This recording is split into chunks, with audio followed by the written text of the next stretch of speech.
Damn, let's talk some shit. It's Polly Siegel And Victoria Aaron. Two licensed therapists who've spent way too much money on degrees, certifications, and trainings. We both love what we do and couldn't imagine working in any other profession.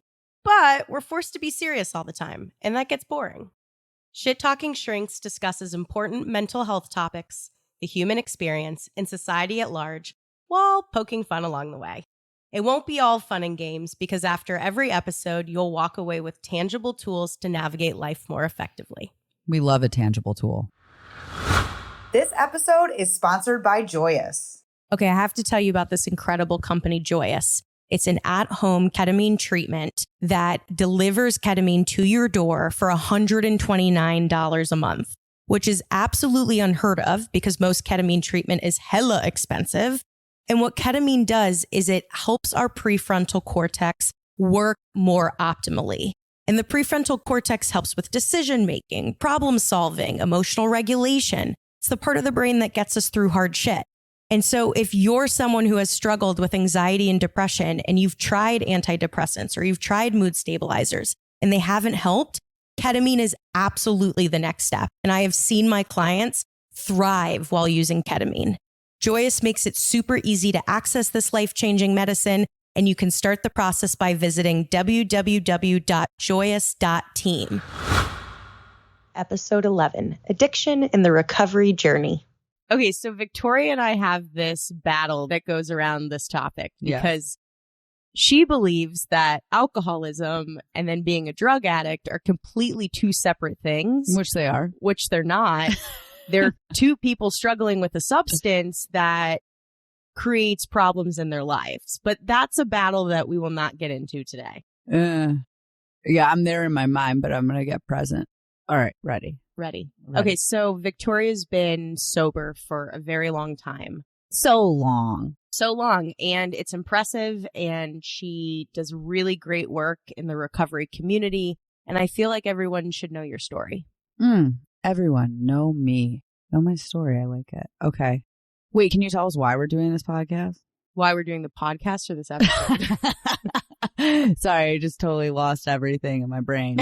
It emptied out all over the floor. Why are we doing this episode, Polly? First of all, 1 in 4 people are going to struggle with substance abuse within their lifetime. 1 in 4. That's a very high number. Yeah. And every person who's listening to this has known someone who has struggled with substance abuse or addiction. Yeah. Even if they don't know it yet. It could be a family member, a close friend, a coworker, a random person that you see at the bar that can barely stand up and you just know they have a fucking problem. Yeah. So I think it touches all of our lives. And I think the purpose of this episode is really to help people understand what is addiction. And if you know people that are struggling, how can you get them help? What's the process to get them help? And what are the options of care? Love it. Okay, cool. Thanks for explaining it. But ultimately, before we get to all of that good, rich stuff, I want people to know your story. So I've told my story a lot, right? And my drug use and alcohol use is not that fucking interesting, besides the fact that I started at 12, which in my community is not that early. Like, I've been in AA meetings where it's like, I started drinking at 8 years old. I'm like, that's insane, but like, that's what it is for a lot of people. So I started getting fucked up at 12 and I went hard until I was 19, like really hard, It wasn't as much about how much I used, right? That's like a common misconception. It was more about what my inner world was looking like from the time that I started till the time that I stopped. And this is probably where we differ and probably where that argument comes in about the alcoholic or the addict, right? It's like the disease of addiction, as I understand it in my personal life, is there's a mental obsession, a spiritual malady, and a physical allergy. That's the 12-step model, right? From 12 to 19, I understand my use as being a physical allergy to drugs and alcohol, meaning I could not stop, meaning I had no choice. And like, I remember the first time I got fucked up, I was like, I want to do this forever.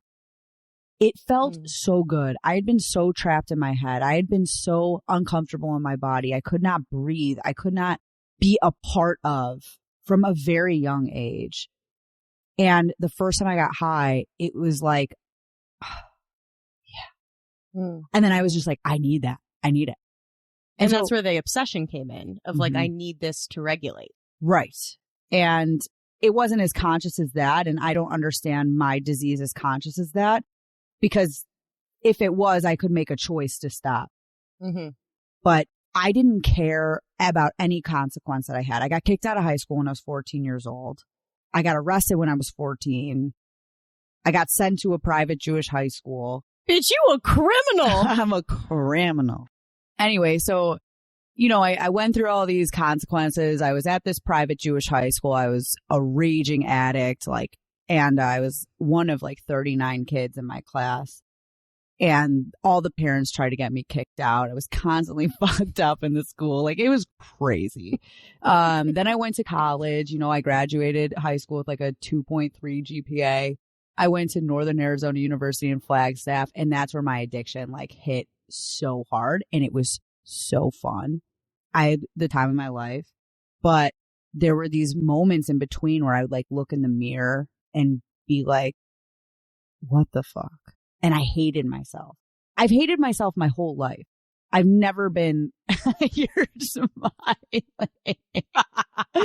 I'm serious. I hate myself. Yeah, I just hated myself. And that's a common thread among a lot of addicts is and I think it's more about being just obsessed with yourself, oneself, whatever. So yeah, so I had this, crazy year in Northern Arizona. I flunked out of college. I came home. I spiraled out. My best friend died. And I woke up and I went to AA on accident. My friend was going for a DUI and I was like, you need help. And I was sitting in that room and I was like, oh my God, this is me. I finally felt like I was home. I was in this meeting and they were talking about from the time that I could think, I've been obsessed with myself and my condition and everything around me, how it affected me and drugs and alcohol freed me of my mind. It freed me of this insanity that was just happening, this warped perception of the world. And I finally felt like I could breathe. And so it's I'm in this meeting and I'm like, fuck yeah, this is me. And I got sober and I stayed sober for 8 months. I was 19 years old. This is in 2011. And then I went to a college town. I went to Indiana University for a Little 5 weekend. And I relapsed for 3 days. And here's where my alcoholism really showed itself, right? So I was just a fucked up kid. I can get high recreationally. So I smoked weed, right? It had been 8 months and I was a daily smoker. I was a daily pot user. And as soon as I smoked, within 24 hours, I had drank an entire fifth of some type of alcohol. I was doing whippets.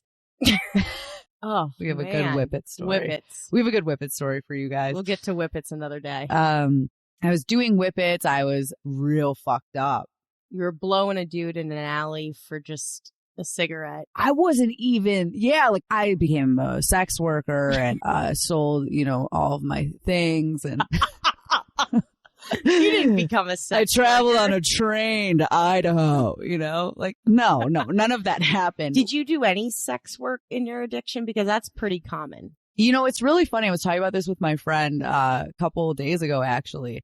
I was hooking up with this guy when I was a freshman in college who would buy me alcohol. I'm full blown into my addiction within not 24 hours. It's it. Right. It's on. It's popping. And I didn't want to drink, but I couldn't stop. And so I go home and I'm in bed. I'm 19 and my mom's there. I'm I'm going to kill myself if I don't go to treatment. And she's like, what the fuck are you talking about? And they sent me to treatment and I've been sober ever since. Where did you go, by the way? Hazelden, Oregon. Hazelden, Betty Ford, excuse me. Oh, I know that program. Yeah. Cool. It was cool. It's for medical professionals. I'm not. I definitely wasn't at the time. Yeah. That's an incredible story. Thank you. All jokes aside, Yeah. I mean, Victoria is incredibly impressive in this department. One, because she has so much knowledge around recovery and the journey, and being able to get help and create the most healthful life possible. Your story allows for hope that if you are currently struggling or you have loved ones who are struggling, there's the ability to get better. For sure. It's not a lost cause. No, not at all. And I think too, like, this is something that a lot of people don't understand about addiction, is that it's not as much about the substance. There's new school beliefs about addiction and old school beliefs about addiction. My personal story is the old school belief about addiction, and that's what keeps me sober today. The new school beliefs of like, you can just stop or you can moderate, like that works for some people. It doesn't work for me. I need to be entirely abstinent. But it's not as much about the abstinence as it is about the spiritual journey and like the leveling of my pride and like the working on my character defects, because I have a personality problem more than anything. You don't agree, but that's how I've recovered. Okay. If I could just stop, I wouldn't need AA. Did you say a personality defect? It's a personality problem. Interesting. This is sparking my clinical. Yeah. Tell me about your clinical spark.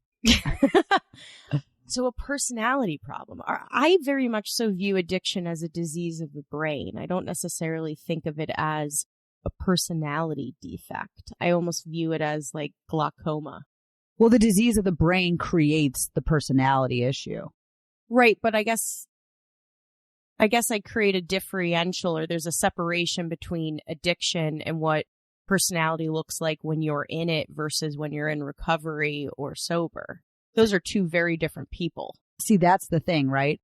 I've been in the program, right, for 10 years. When I'm not working a program, I am worse as a person than I was when I'm using. Okay. Alcohol and drugs are my solution. They're a solution to my issue as just a person. Like most of the amends that I have to make and have had to make over the years are to people that I've harmed in sobriety, not working a program, just being a selfish asshole. You really have my brain thinking right now. Am I just getting your brain going? Yeah, I mean, my brain is wet. Yeah. My brain is wop right now. Wob. Interesting. So you see it as very much so as the disease is intertwined into your personality. And regardless of sobriety or not, it's there and it's a constant work in progress on this defect. Yes, regardless of abstinence or not. Right. That's what I'm saying. It doesn't matter if you're sober or you're using. Mm-hmm. It's this personality defect. It's not a moral issue. No. It's a medical disease. Right. And this is how I understand it in my personal life. Now, in my professional life, there's a lot of variations. Why don't you tell us about what we can do? Yeah. Where we can go when we need help. Yeah. I mean, I'm going to preface it. 1 in 4 people struggle with addiction within their lifetime. We all know someone who has struggled with substance abuse. And one of the common things that both of us get. Now, I'm not in recovery. I've never struggled with substance abuse, even though I have the licensure to work with it. Mm-hmm. Now, food addiction is a whole nother story. That's another level. Right. I mean, I could talk about my own food addiction journey, but that's not the topic of this episode. But a lot of things that we hear is my friend, my mom, my coworker is struggling and I don't know what the fuck to do. Mm-hmm. Like, how do I get them help? Because they're spiraling and their life is crumbling. Yeah. Or I think my friend, my mom, my coworker has a problem, but I don't really know what to do. And it's not terrible. It hasn't completely spiraled out, but I see them struggling and I know they need help. Where do I go? Where's my roadmap? So I want to explain to everyone, there's different levels of care when it comes to addiction treatment. Lowest level of care, meaning the least amount of therapeutic intervention as well as the least amount of time spent in that therapeutic intervention, is outpatient, right? Which is when you go and see a therapist 1 hour per week, that's outpatient level of care. Yep. So there's not a lot of structure. There's not a lot of supervision, and it's the least amount of hours dedicated in a therapeutic setting. Mm-hmm. So that's what I provide in my private practice, is outpatient care. I see a client once or twice a week. Then a step up from that is called IOP, intensive outpatient, which is typically 9 to 10 hours per week of therapeutic intervention. And most of these programs last around 3 months and they can be extended. Up from that, so a step up from IOP is PHP, which is partial hospitalization program. And this typically involves 20 to 30 hours a week of programming. And it involves individual therapy as well as group therapy and case management and psychiatric consultation. And again, 20 to 30 hours per week is a lot of therapeutic intervention. And that's needed for some individuals who are struggling with substance abuse or dependency. A step up from PHP is RTC. You know, I like to think of this as inpatient or residential treatment. A lockdown facility. A lockdown facility. And this typically a minimum stay is around 28 days, 30 days. A lot of this depends on insurance, but it's a minimum of 28 days. You can typically extend up to 90 days. And you are in a highly structured, monitored, sober environment. Yeah. So you're living there, you're living and breathing sobriety, and that's the highest level of care. Mm-hmm. So you have options here. Now, how we determine where someone plugs into these is very much so dependent on their presentation. What's their mental health look like? What does their addictive behaviors look like? What's the severity, intensity? And depending on that, you either get placed in OP, IOP, PHP, residential. There's actually a assessment that we use, ASEM, that will allow us to get a really good picture of someone's use and then plug them into the appropriate level of care. This is my favorite. Like when a family calls me because they have somebody in crisis and they're like, I think they need IOP. And then I hear their use and I'm like, this motherfucker needs detox now and like should be in a residential treatment center for at least 6 months. Like this is like insane. Yeah. You know, and then they're like, okay, thanks for your help. And then they just like, I never hear from them. You know, it's like, It's funny how families become the experts when they're not. Yeah. I actually, interestingly enough, got a call 3 days ago. Yeah. And it was a young man who wasn't sure whether he needed higher level of care or whether outpatient would be a good fit. And of course, I'm asking my, ASEM questions around like, what does use look like? How often are you drinking? Frequency? And he's like, yeah, I'm drinking about a pint a day. And I'm like, yeah, outpatient is not the right fit, right? Like you need higher level of care. You need more structure, more monitoring. Detox. You need detox, right? Because you could even go through withdrawals if you stop drinking. And you would die. Right. I mean, alcohol withdrawals can lead to death. So we take it very, very seriously. Yeah. Here's a little educational tidbit. The only drugs that you can die from in terms of withdrawal are benzodiazepines and alcohol. Keep that in your back pocket. And barbiturates, but no one can find barbiturates anymore. There's no Barbies out there. Because benzos replaced them. Exactly. Yeah. So again, it's really important when you know someone who's struggling but don't know where to start is find someone who's trained in the ASEM assessment so they can do a clinical diagnostic of that person and be able to place them in appropriate care.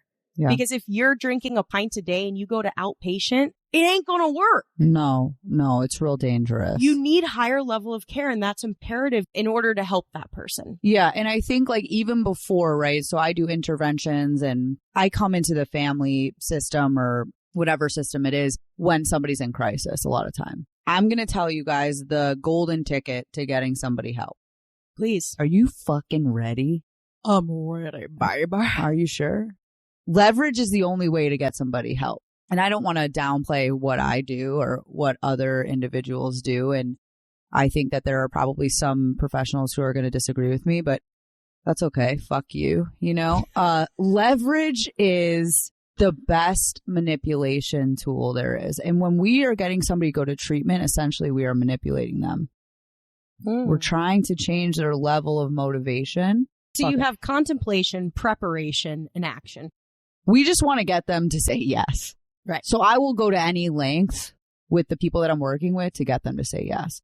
Best thing that we can do is find the thing that if we take it away, the addict or alcoholic has no other option. We basically lovingly and clinically back them into a corner where they can either say, yes, I will go, or no, And then there are severe consequences, usually boundaries from the family. I actually really appreciate how real you are in this, because I've spoken to other interventionists and they sort of paint this rainbows and butterflies picture of how they're going to get your loved one into treatment. And I feel like you just really named it, right? Like you're putting the person in a pressure cooker. Yeah. And that pressure cooker then allows them actually to get help. Yeah. And doesn't beat around the bush or bullshit. Because time is of the essence when it comes to treatment. It sure is. Like there is a window, and I've seen this in the interventions that I do. It's like there's a moment where if you do not do things the right way, that motherfucker gonna run. Families don't follow their boundaries. And so a lot of the intervention work that I do is coaching with the families first. If you want to bring me on, you have to fucking listen to me, or you're wasting a lot of money and a lot of my time, you know? Mm-hmm. Because if we can get that addict to recognize they literally will have nothing. They will have no support. They will have no monetary means. They will have no blank, blank, blank, blank, blank. We are leveraging their dependence on their system, their family system, their, marriage, whatever. If we can get them to understand that, 9 out of 10 times they say yes. I so admire the work that you do. I know personally I could not do it, even though, I have the licensure to work with addiction. It takes so much strength what you do, and diligence and resiliency. Resiliency, truly. Oh my God, I'm wet. We hope that this episode was not only informative, but allowed viewers and our audience to know if someone is struggling, 1, they can get help. 2, there are level of care options. And 3, there are professionals like Victoria Aaron who can help that person get into treatment. Yes. There's so many interventionists and sober coaching and case management options.